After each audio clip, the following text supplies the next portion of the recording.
तो हमने अभी तक वर्णमाला टॉपिक में स्वरों को अच्छे से समझ लिया है, पढ़ लिया है और व्यंजन को हम शुरू कर चुके हैं। व्यंजन को शुरू करके हम उच्चारण के आधार पर व्यंजनों को पढ़ रहे थे, तो उसी के आगे उसी क्रम में हम आगे चलने वाले हैं। तो उसी क्रम में आगे चलने के लिए हमने देखा था कि हम स्पर्शीय व्यंजन पढ़ चुके, स्पर्श संघर्षी पढ़ चुके, वर्गीय व्यंजन पढ़ चुके, पंचमाक्षर पढ़ चुके। पंचमाक्षर जबकि भाई डिटेल में पढ़ना या डिटेल में बातें करना बाकी है, ठीक है। तो आगे उन्हीं क्रम में हम चलते हैं।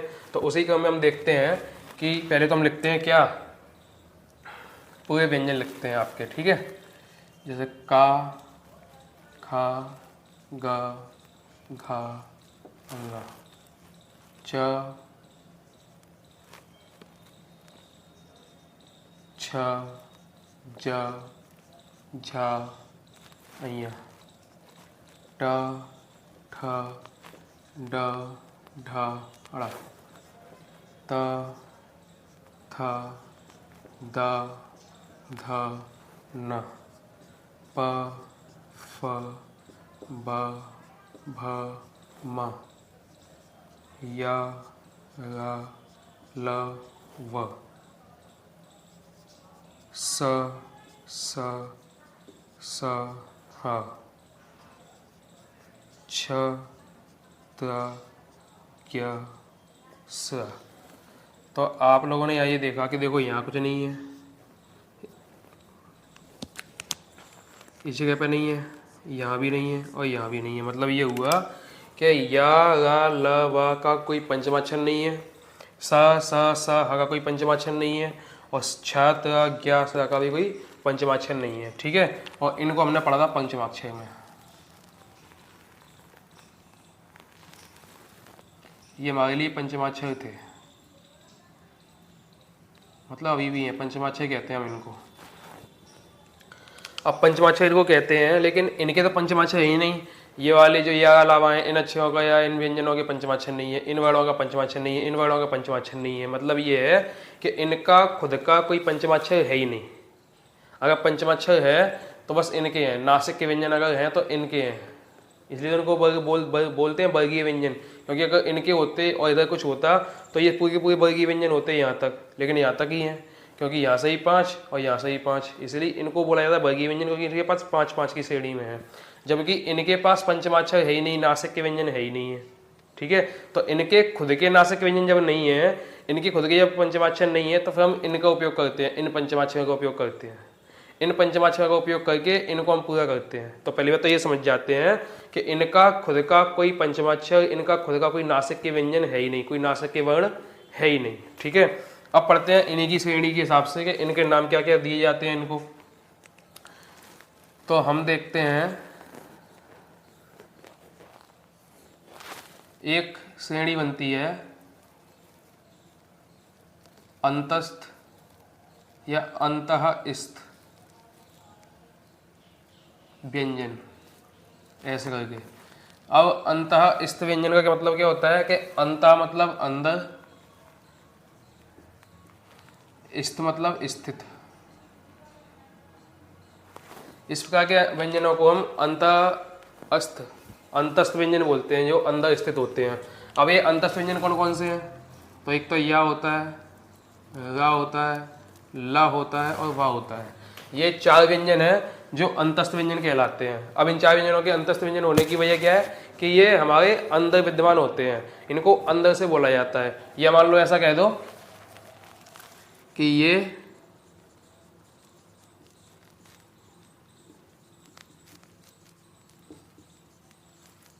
अंदर की ओर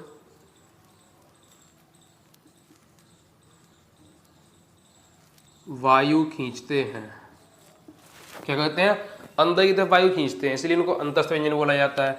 अब इन अंतस्थ व्यंजनों में भी अलग अलग इनके नाम दे दिए गए हैं। कैसे नाम दे दिए गए? जैसे हमने जैसे पढ़ा या और वा, इन दोनों को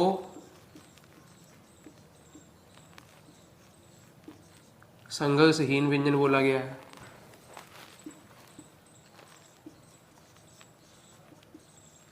सप्रभा व्यंजन बोला गया है।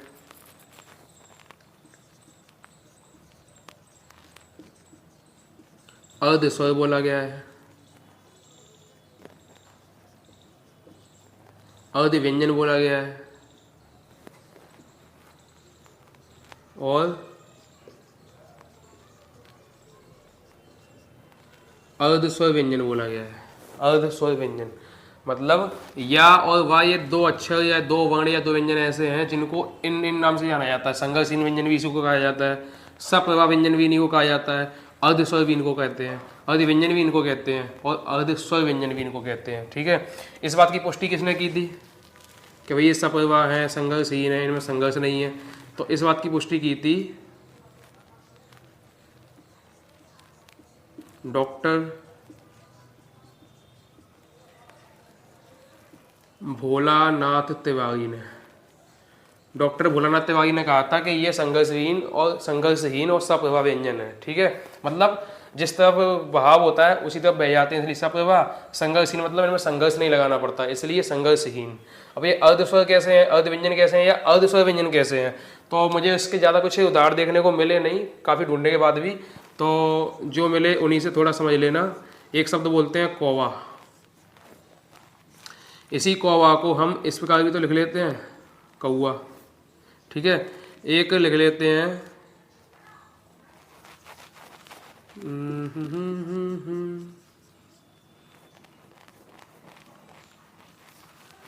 समस्या, महिलाएं, इसको हम लिख देते हैं महिलाएं। और कीजिए को हम लिख देते हैं कीजिए। ऐसा होता है कि हम इस वा को आ में बदल देते हैं, ए को या में बदल देते हैं, इस ए को या में बदल देते हैं। ऐसा होता है नहीं होता है? तो हम इसी वजह से इस वा को बदला, ये जबकि ये वा व्यंजन है, आ क्या है, स्वर है, ये स्वर है, ये व्यंजन है, ये स्वर है, ये व्यंजन है, इसलिए अर्धस्वर या अर्ध व्यंजन या अर्धस्वर व्यंजन कहा जाता है। ठीक है, इसलिए इनको अर्ध व्यंजन, अर्धस्वर या अर्धस्वर व्यंजन कहा जाता है। ये तो हो गई या और वा की बात।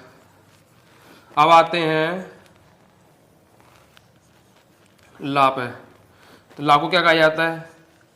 ला को कहा जाता है पार्श्विक व्यंजन। कैसा व्यंजन? पार्श्विक व्यंजन।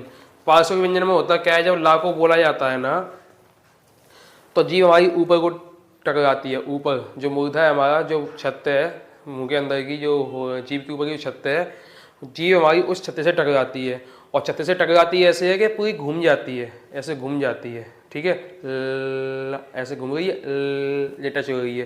तो ऐसे में क्या होता है, जब हम ला बोलते हैं तो जो सांस है, मतलब हवा निकलती है जो हमारी साइड से, यहाँ से जो हवा निकलती है बड़े संघर्षों के साथ निकलती है। ठीक है, तो इसीलिए फिर इसको पार्श्विक व्यंजन कहा जाता है। क्या कहा जाता है? पार्श्विक व्यंजन किसको कहा जाता है? ला को। अब बात करते हैं वाह। या हो गया, वाह हो गया, ला हो गया। अब बात करते हैं रा की।